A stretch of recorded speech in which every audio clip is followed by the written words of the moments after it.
Right. Okay. So, like you mentioned, I'm the DMO the city of French Polynesia, and as a reminder, we are depending on the Ministry of Tourism, and there's two bodies outside the Ministry of Tourism: the Tourism Authority, which is more in charge of all the administrative, and Tahiti Tourism, which is the actual DMO for French Polynesia. So today, the topic of our presentation is Tahiti tourism communication strategy during this pandemic. As you can understand, our strategy has been quite different from many other islands, including New Zealand that we've just heard. And we will be focusing on B2C communication, as there's much more to say on B2B communication, but we don't have enough time for that today. Now, during this particular period, our communication strategy has obviously been driven by several factors. The accessibility of our source market was number one. The evolution of travel restrictions in our source markets. Three, obviously the travel restrictions imposed in our own country as well. And we've been also, of course, driven by the new trend that started to emerge pretty quickly a few months after the beginning of this pandemic. For the island of Tahiti, we have key dates since the pandemic has started last year. The first one is, of course, the lockdown, which happened on March 20, just after we've had to send 3,500 tourists back home, and for us it was quite a huge exercise, and we were closed for 2 months. Then the second date was July 15, when we decided last year to reopen. Actually, the date of reopening, we actually decided a month and a half before that. And then more recently, earlier this year, we had to close again our borders beginning of February, after the increase of the pandemic in France and in overseas territories. And last, the current period, where we've been reopening progressively our destination, starting with the US in May 1st, so just a few weeks back, and soon with France and Europe, where we are opening again on the 9th of June. So obviously the rhythm of our communication has been driven by all these waves. So let's start and let's go back last year at the beginning of the crisis, where the whole world was getting in a global lockdown. It was obviously an unprecedented situation where countries had been closing their borders one after the other, and our planes were grounded and the hotel were closing. So the whole tourism sector, like in many of our islands, have been totally affected. And for your information, last year, 2019 was, the island of Tahiti was totally booming, and it was the best year ever. Actually, 2020 was supposed to be, even more than promising. So as soon as this happened, our budget was actually divided by two by the government to support the local government recovery plan, which everyone can understand that. Now, in this context, we decided to still undertake global campaigns, and ended up then with this campaign we call Sunnier Days Ahead campaign, which were actually made in two phases. The number one, which was postpone your trip, don't cancel, and then to Tahiti comes to you. The goals were to save bookings by inviting visitors to postpone rather than cancel, to bring Tahiti into their home as travelers were under lockdown, keep the island of Tahiti visible and stay on top of mind during the pandemic, and be responsive as well as stay optimistic. All these campaigns were done in-house and broadcasted on social media. Here are some of the visuals that were organized by our office. And some are just some of the 21 visuals. And we did also a small video.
I'm not sure whether you were able to see properly and hear properly.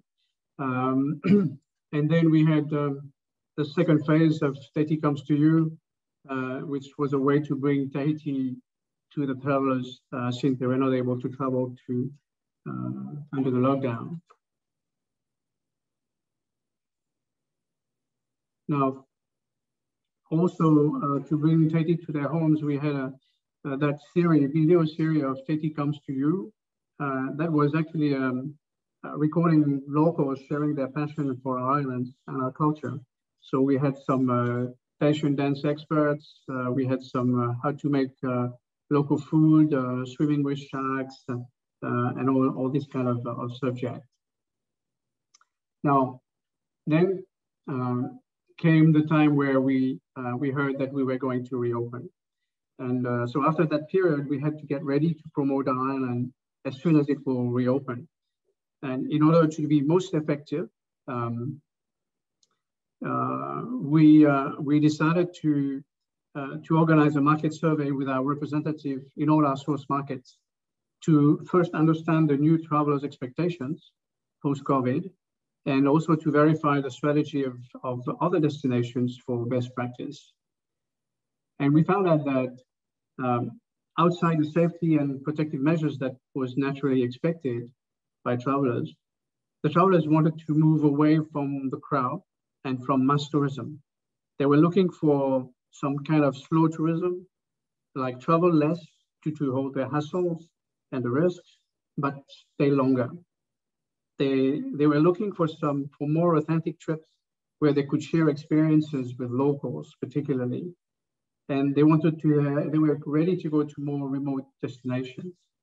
And taking all this into consideration, we realized that our destination actually just matched perfectly these trends. And therefore, we invested in these assets that used to be a handicap for us.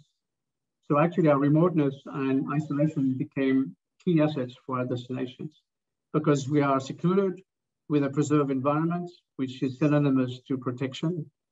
We are opposite to mass tourism with less interaction. We are a refuge and perfect for slow tourism. Our products are totally adapted to social distancing with small accommodation units like overwater bungalows or garden bungalows.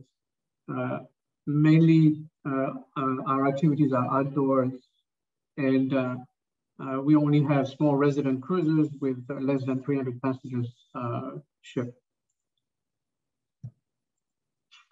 So in light of that, and as soon as we had the date of 15th of July, we started to send a teasing to all our, on social media to advise the rest of the world that we were going to open. So we blasted social media with this teaser, save the date for July 15. And this had a fantastic audience, as you can imagine, as we were the first island leisure destination in the world to reopen together with Maldives, whose health protocol was not as elaborate as we had. So the tour operators in Europe, in particular in France, were totally thrilled. And most of them said that actually Tahiti was somehow saved their life last year. And then we were ready to open. So 1 month prior to open, we launched reconnect with the world in the island of Tahiti. And this was made in two phases, the awareness campaign first, and then we did a second phase with a tactical campaign. Of course, the goal was to invite the travelers to come back to the islands of Tahiti, and that we are open, and the fact that it's a perfect place to reconnect with nature, with our loved ones, after all these months of lockdown. So let's see, just a small 30-second video that we prepared for that.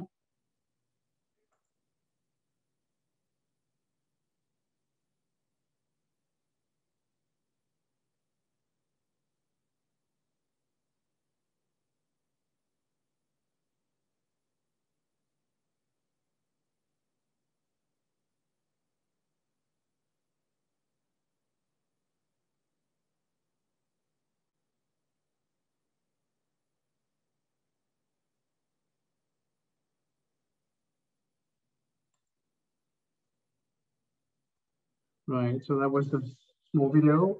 And we also had, of course, many visuals to use on the same kind of pattern.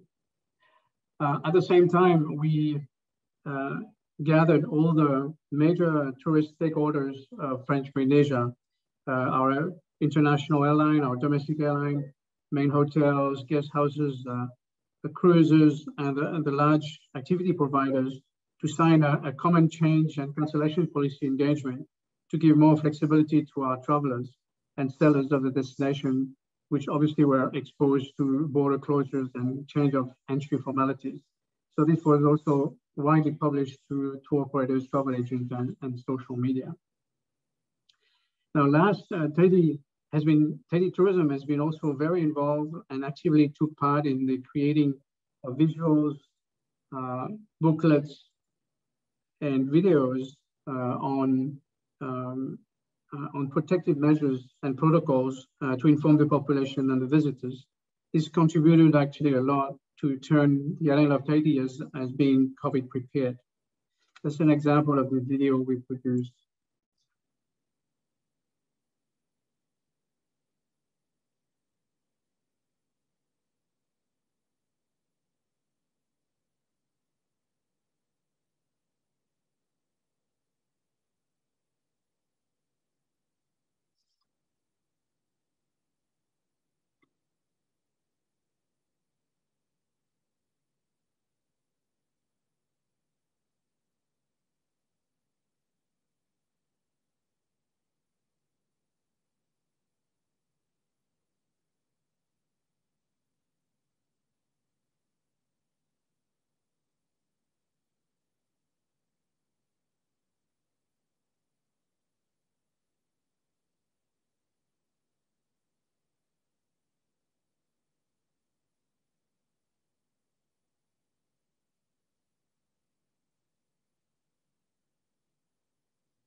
That was last year. Then, unfortunately, as mentioned earlier, we had to close again our borders beginning of this year in February, after an increase of the pandemic in France and obviously territory. And in order to prepare for our second reopening with the USA, that was decided for May 1st. And this will be followed, as I mentioned, on June 9. We prepared a mini campaign to be released according to the progressive reopening of each market. Of course, the goal again was to call to invite the travelers to come back to the islands and that to say that we are open again, and that our island and people are happy to welcome them back in our colorful landscape. So this how we roll out the mini campaign ready to roll out the red carpet. We obviously played with that word with red carpet, golden carpet, black carpet, and white carpet. So we sort of, this was the kind of teaser that we sort of launched in America early last month. And we are about to put the French version now for France and Europe. So that was the teaser. mini campaign for the reopening. At the same time, to let the people know that our destination remain open and safe for our visitors, we applied and obtained the international certification for safe travel. This is issued by the World Travel and Tourism Council. It is a mark of recognition for the high quality of the protocol implemented in the tourism industry of the island of Tahiti and for the management of the health and safety of visitors and the population. So this again was widely advertised through the tourism stakeholders and partners for the public. Now, coming soon is our awareness and tactical campaign to be released in the next few weeks. Again, the goal is to show that the island of Tahiti is a perfect place to take care of ourselves and our loved ones. So that's why we call it the feeling treasured in the island of Tahiti. It's to keep the highlighting to the pure, the secluded, preserved, and healthy environment for a perfect getaway in a stressing pandemic context. And here is what we came up with.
Right. Obviously, we have a lot of visual going with that, and that comes to our conclusion. Now, before we close, just a quick note to say that outside the B2C communication, there's been a lot of work on B2B communication in addition to the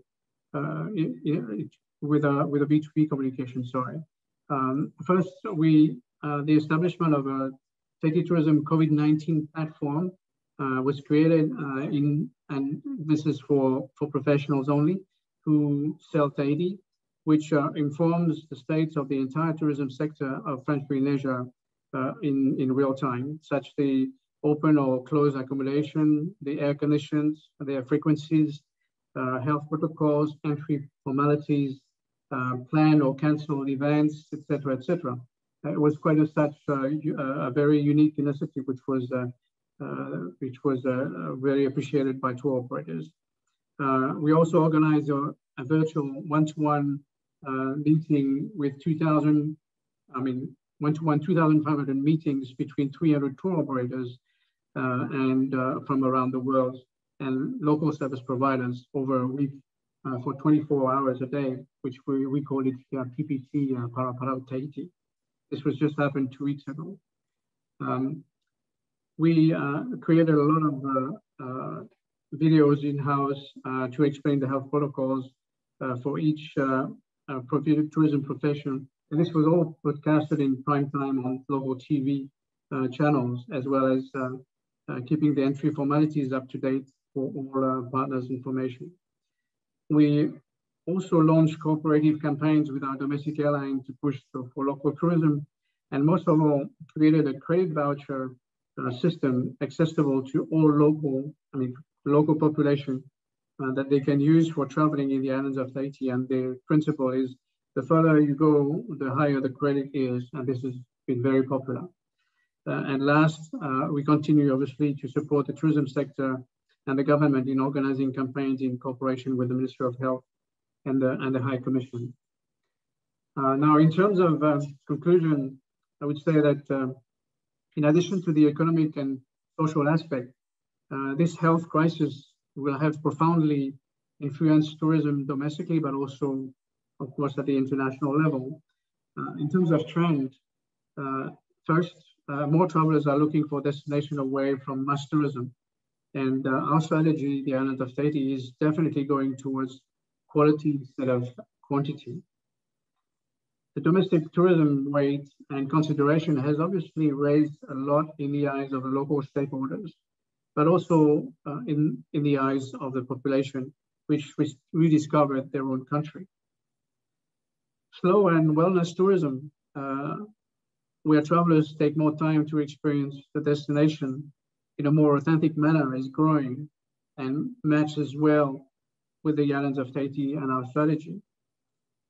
And the new forms of tourism have emerged, such as stay vacations, where travelers want to avoid the additional hassles of new formalities and stay longer, often with their family in a furnished tourism accommodation rental, and work remotely at the same time. This was quite an interesting new phenomenon that we have experienced. Now, in terms of way of working, every country obviously now has entry formalities, including health protocols, more or less severe, and this will no doubt be perpetuated with electronic health passport applications. Every destination and stakeholders need to adapt in offering more flexible cancellation and amendment policies, taking health situation into consideration. And obviously travel insurances concerning these risks is now also a must. Digitization has taken a paramount importance in our way of working, from one-to-one virtual meetings to seminars, conferences, B2B conferences, and exchanges, B2B, B2C trade shows, etc. This trend, coupled with our usual way of working, will certainly increase our efficiency and streamline some of the costs. But last but not least, I think DMO's action plan and budget need to be totally flexible and able to be revised many times throughout the year, according to the evolution of the circumstances and access to their source market. This has certainly been the case with Tahiti Tourism, thanks to the board of directors who gave us all their trust. That's what I had to say. Thank you very much.